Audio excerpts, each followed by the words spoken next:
에클레시아는 예수님의 운동, 예수님의 모임, 예수님의 휘중, 그분의 휘중으로 하나님의 역사를 이루는 말씀입니다. 1세기에 시작하신 것을 묘사하는데 사용했던 단어가 헬라어 중에 에클레시아입니다. 이는 영어 성경에서 교회로 번역되었지만 사실 에클레시아의 단어는 교회를 의미하지 않습니다. 예수님은 제자들에게 얘들아 너희는 나를 누구라 생각하니 물으셨습니다. 베드로가 정확하게 대답했습니다. 주는 그리스도시요 살아계신 하나님의 아들이시니이다. 예수님은 베드로야 네가 정확하게 말했다. 그리고 베드로에게 돌아서서 말씀하셨습니다. 바요나 시몬아 네가 복이 있도다. 이것을 알게 한 것은 혈육이 아니고 살아계신 하나님이 알게 해주셨다고 말씀하십니다. 그리고 베드로에게 말씀하셨습니다. 18절 19절을 읽겠습니다. 시작. 또 내가 네게 이르노니 너는 베드로라. 내가 이 반석 위에 내 교회를 세우리니 음부의 권세가 이기지 못하리라.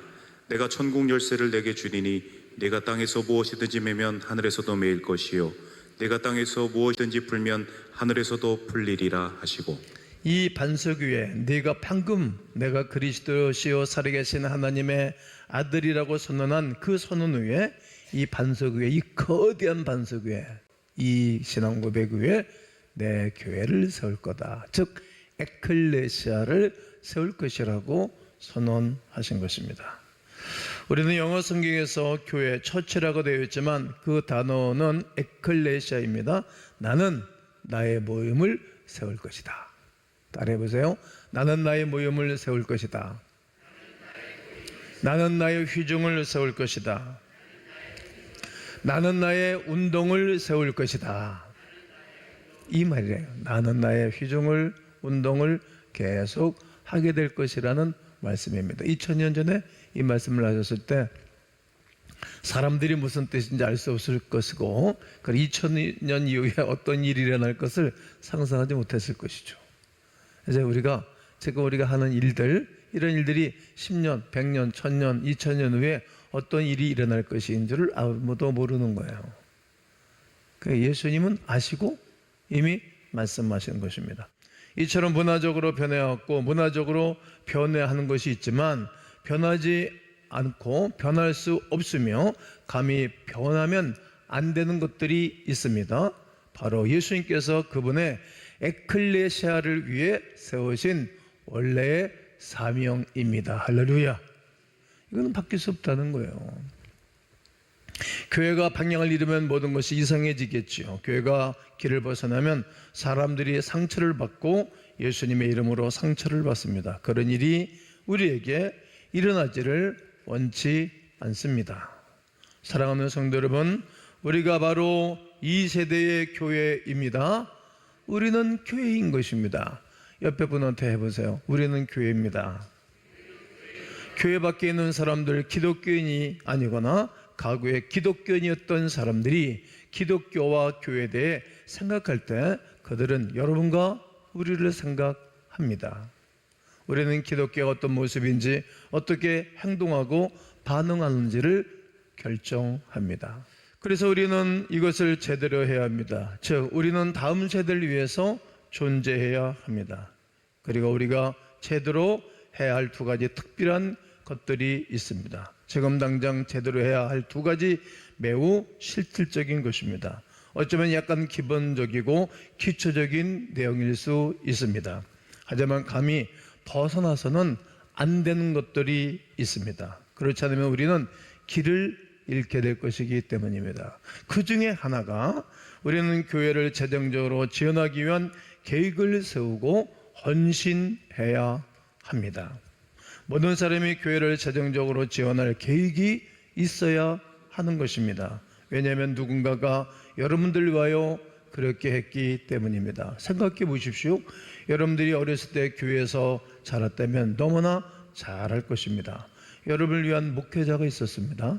여러분을 위한 교사가 있었습니다. 여러분을 위한 예배당도 있었지요.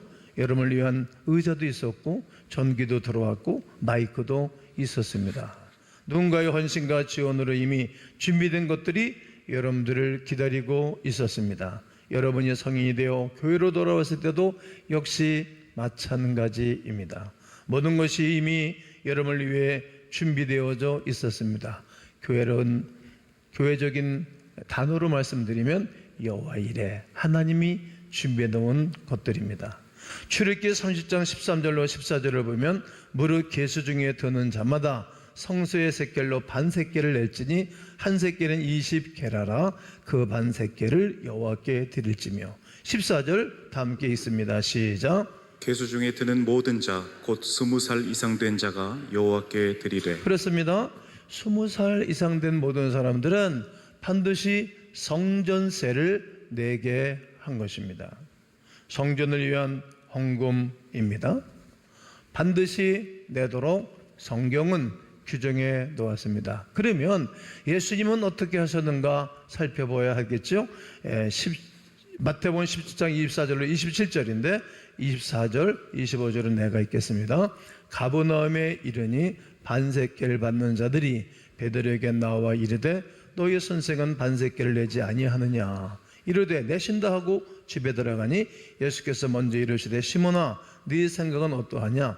세상 인군들이 누구에게 관세와 국세를 받느냐? 자기 아들에게냐 타인에게냐? 베드로가 이르되 타인에게니이다. 예수께서 이르시되 그렇다면 아들들은 세를 면하리라.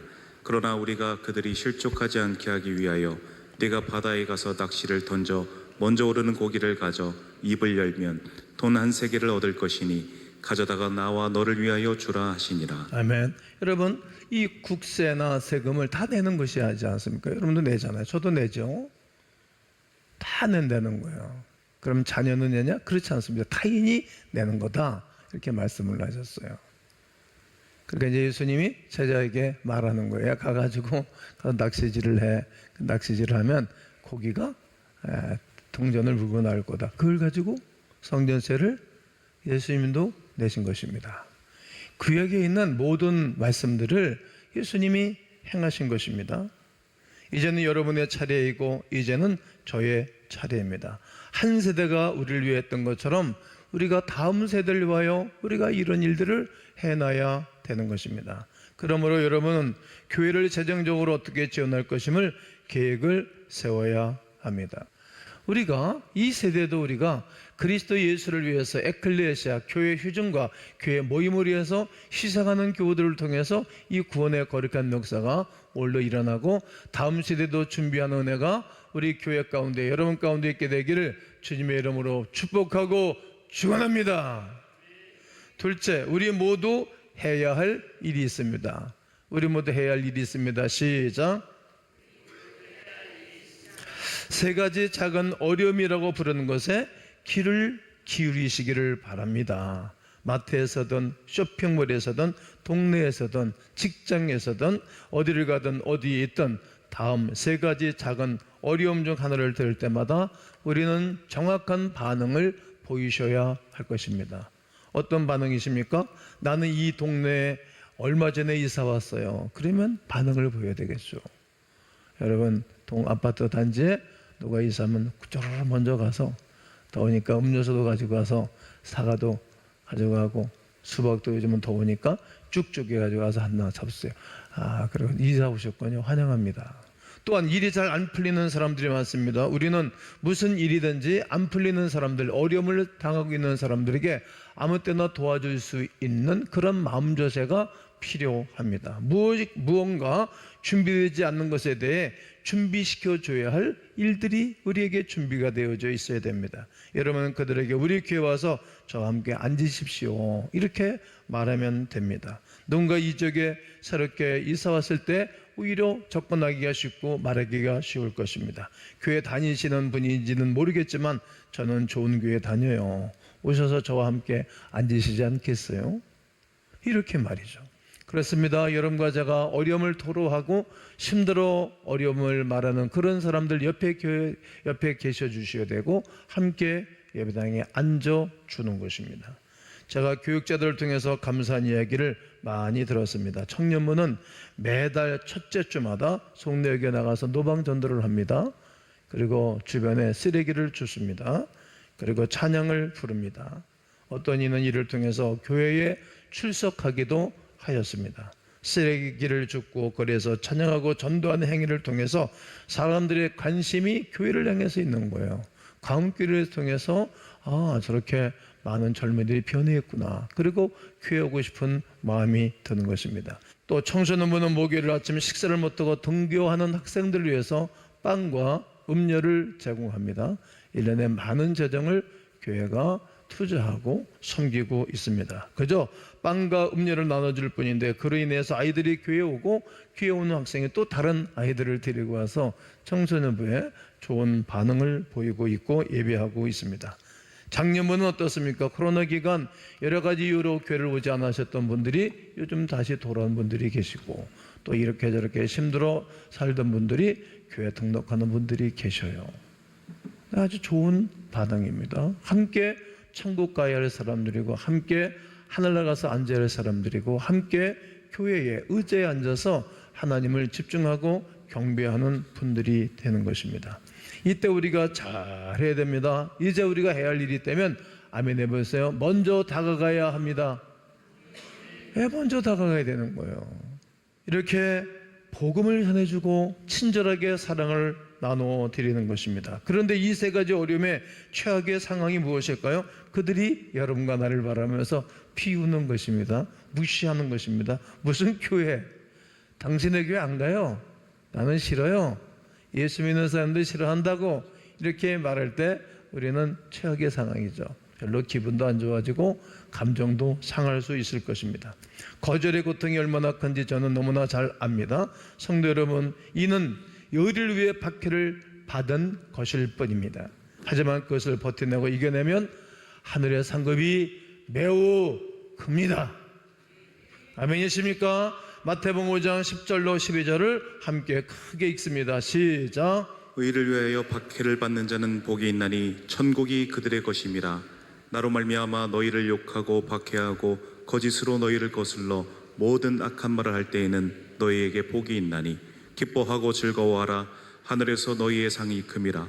너희 전에 있던 선지자들도 이같이 박해하였느니라. 아멘. 그러므로 사람들을 전도하고 초대하여 함께 앉지 말아야 할 이유가 없어요. 함께 앉아야 되는 거죠. 여러분은 손해볼 이유가 없어요.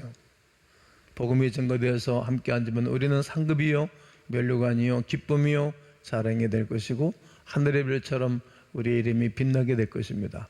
거절하고 오지 아니하면 우리가 기뻐하고 즐거워하는 거죠. 왜냐하면 하늘의 상이 크기 때문에 말이죠. 이래도 복이고 저래도 복입니다. 아멘이십니까?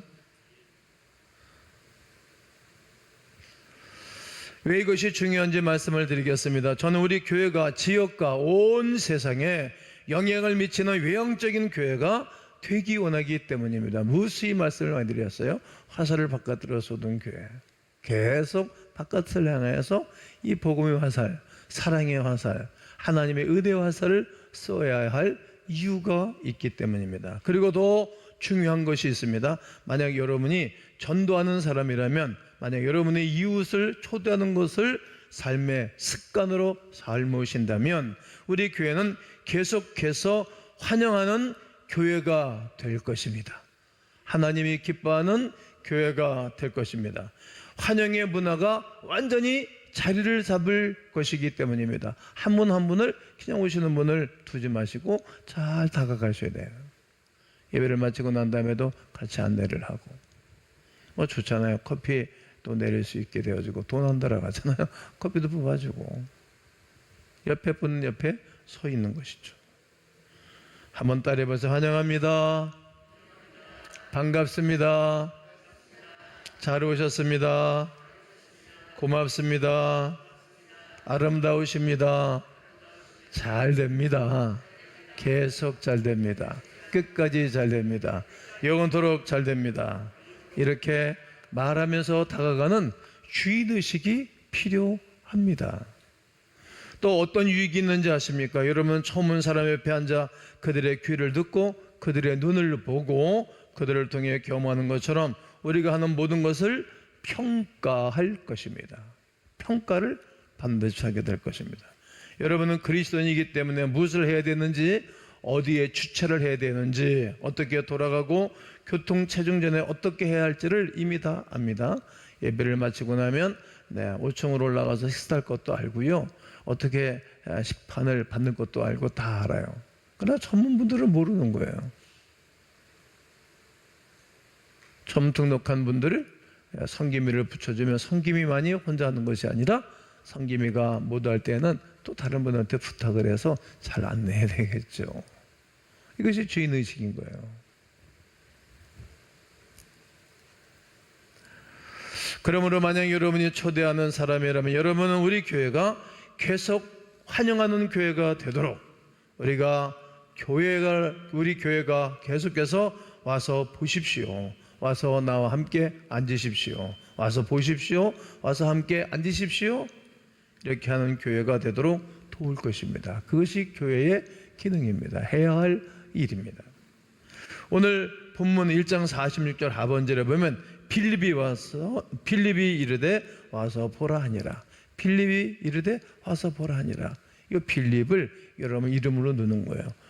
김동기가 이르되 여러분들의 이름을 놓고 와서 보라 하니라. 한번 5번만 외쳐보겠어요? 여러분 이름을 좀 넣고 시작. 와서 봐라. 와서 한번 앉아봐. 교회 가서 앉아보면 하나님이 당신을 도와줄 겁니다. 반드시 살아계신 하나님은 도와주실 것입니다. 이렇게 말하는 거예요.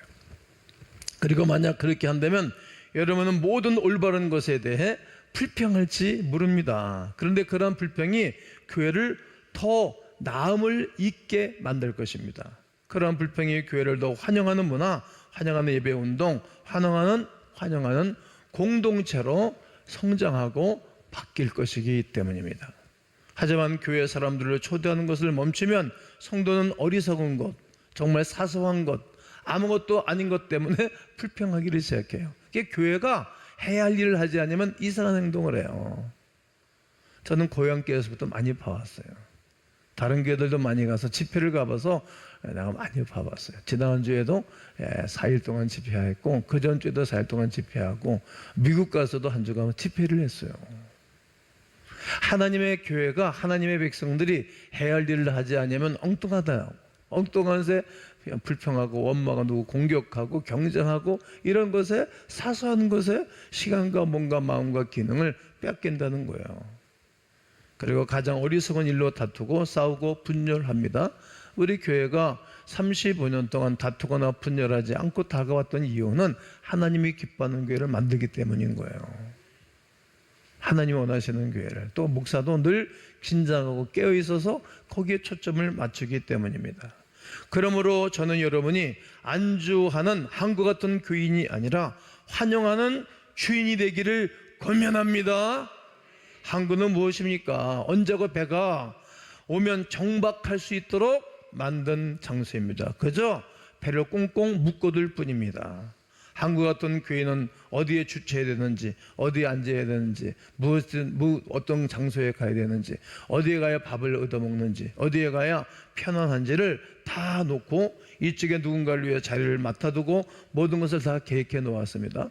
밥 먹을 때도 제 의자가 여기저기 책상이 있는데 여기다가 혼자 둘이서 앉을 거를 옆에서 앉혀놓고 못 앉게 하는 거예요. 요즘 그 문화를 바꾸고 있잖아요. 그게 혼자만 그렇게 살면 되겠어요? 공동체가 얼마나 중요한지 모르잖아요. 어떻게 보면 우리끼리의 일상이 되어져 있는지 몰라요. 그런 교회는 좋은 교회가 아니에요. 고목 같은 교회예요. 고목 같은 교회는 안에 구멍이 뻥 뚫어져 있고요. 언젠가는 그 나무는 쓰러져요. 그리고 그 안에 뻥 뚫어지는 그 안에 구렁이가 한 10단마리에서 들어가가지고 날름날름 쥐 잡아먹고 그래요. 우리 안에 이상한 게 들어있는 거예요. 교회 안에 이상한 것이 들어있는 거예요. 나는 이러한 일상이 깨져야 한다고 생각합니다. 또 깨지고 흩어버려야 됩니다. 왜냐하면 손님이 우리 집에 들어오면 일상이 깨지는 거예요.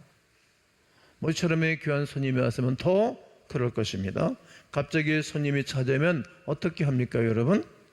계획이 없던 청소를 해야 되겠죠. 맛있는 음식도 만들어야 될 것이고 공수도 해야 될 것이고 그리고 꽁꽁 얼려뒀던 고기도 얼른 해빙을 해야 될 것이고 음식을 만들어야 됩니다.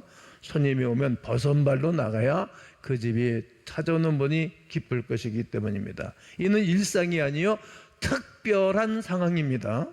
성도 여러분, 그러한 관점에서 교회를 바라보시기를 바랍니다. 그런 관점으로 여러분 교회를 잘 섬겨야 됩니다. 교회는 여러분의 집입니다. 하나님의 집이고 우리의 집이에요. 왜? 우리가 하나님의 거룩한 백성들이 지체로 하나 되었기 때문입니다. 우리가 함께 모여 예배하는 우리의 집입니다. 그러므로 나는 오늘 우리 집에서 사람들을 맞이하고 있다, 이런 생각과 마음으로 모든 분들을 맞이하는 하나님의 사람들이기를 주의 이름으로 축복하고 권면합니다.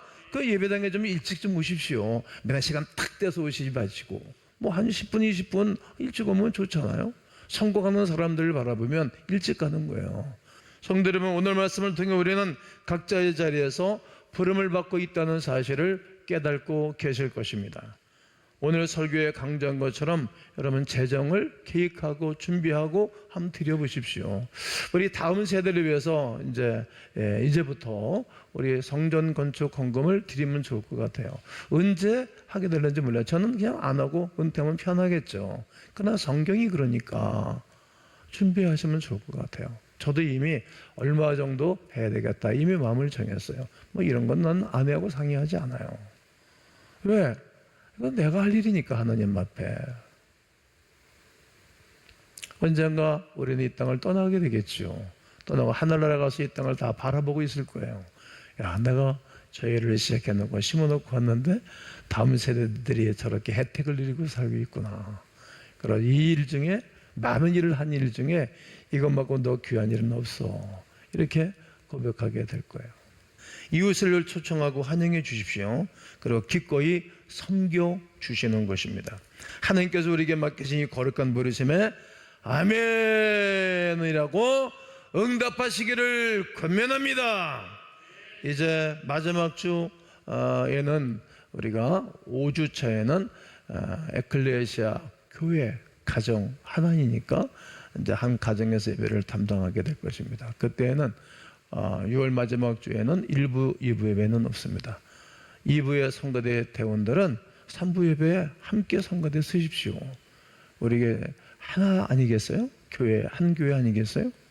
여러분도 그때 성가대, 연합성가대에 서주시고, 그리고 온 가족들을 초청하시고, 그리고 언제 한번 만나겠어요? 1년에 4번 있는 예배인데 2주 차예요. 2번째 차예요. 그리고 여러분 그냥 예수 잘 믿는 여러분이 식사도 조접하고 그 언제 교제하겠어요? 그런 예배를 드려주시면 너무 고마울 것 같아요. 그리고 마지막 6번째 설교에는 이제 사역 박람회를 하게 될 것입니다. 교회는 봉사자들로 하여금 교회가 세워져 가요. 주방에서 일하는 식구들, 교회 학교 교사들, 청소하는 식구들. 어제도 하루 종일 저는 사역을 감당했는데 조경 언제 배우는지 부부가 와서 그거 하고 있더라고. 시키지도 않았는데 그냥 본인들이 하시는 거예요. 아주 보기가 좋았어요. 조경하는 식구들. 또 담임 목사, 제가 이제 그런 거는 안 가르쳤어요. 목사를 잘 섬기는 것은 제가 참 가르치질 않았어요. 그렇게 하고 싶지도 않고. 그러나 실은 주일날이면 누군가가 담임 목사 식사를 잘 준비해서 한 상씩 접다는 건 나쁘지는 않은 거예요. 예수님에게도 그런 사람들이 있었어요. 그런 분도 세워지면 좋겠죠. 철철이 과일도 접대하는 분도 계시고, 그리고 혼자 먹겠어요? 가까이 있는 같이 먹고. 그 섬기는 거예요. 섬기면서 행복한 거 아니겠어요? 그리고 요즘은 주보는 주보 부서가 있었는데 주보서가 이제 해체가 됐어요. 왜냐하면 다 컴퓨터로 하고 하니까 봉사사 하는 손길들도 줄어든 거예요. 그래서 섬기는 거예요. 주보 나눠주는 사람, 안내위원, 또 화요일날 전도하는 팀들, 또 교회학교 봉사하는 팀들, 이런 부서들이 여러 부서가 있어요. 섬기는 거예요. 자기 몸은 자기가 열심히 운동을 하고 근육을 만들어놔야 당뇨가 투치를 못해요. 저는 당뇨가 없어요. 나이가 68살이거든요. 그런데 저는 아침 공복에 95가 나와요. 내가 엄청나게 노력한 거예요. 정말 그래요. 내가 건강하려면 내가 움직이는 거예요. 내가 영적으로 건강하려면 교회에서 봉사하는 거예요. 영적으로 행복감이 없는 사람은 봉사하지 않아서 행복감이 없어요. 교회 나하고 별로 관계가 없어. 그래서 영적으로 건강하지가 않아요. 또 하나님 우리에게 섬길 수 있는 기회를 이 땅에서만 주신 것이지 다음 시대에는 없는 것입니다. 이렇게 우리는 이렇게 사역 박람회를 통하여서 우리가 섬기는 자리에 들어가서 섬기면서 교회와 하나가 되게 하는 것입니다.